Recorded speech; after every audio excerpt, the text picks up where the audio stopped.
नमस्कार मित्रांनो, आज मौजे जोगवाडी मैदानामध्ये खरं तर लक्ष कोणाकडे लागले असेल ते म्हणजे झाकीरभाई पठाण यांचा जो चिमण्या आहे आणि अमित भादले यांचा वादळ, म्हणजे अमित भादले यांचा घरचाच साज आहे चिमण्या वादळचा सेमी क्रमांक किती. खरं तर आजच्या मौजे जोगवाडी मैदानात ह्याच जोडीकडे लक्ष लागलेलं आहे. टॉपचा स्पीड आहे. तर चिमण्या वादळचा सेमी क्रमांक 3मध्ये तास 8वर, सेमी क्रमांक 3मध्ये तास 8वर चिमण्या आणि वादळची गाडी पळताना दिसणार आहे. घरचाच साथ आहे अमित भादले पुणे यांचा. चांगलेच दोन्ही टॉपचेच नंदी. चिमण्या तर तुम्हाला सर्वांनाच माहिती आहे आणि वादळ देखील एक टॉपचाच नंदी आहे.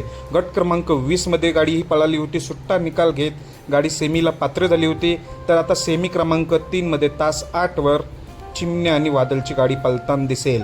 झाकीरभाई पठाण म्हटल्यावर नक्कीच त्याची चर्चा असतो प्रत्येक मैदानात. आज देखील जोगवाडी मैदानात त्याचीच चर्चा चिमण्याची आणि वादळची. तर बघूया सेमी क्रमांक 3मध्ये काय होतंय.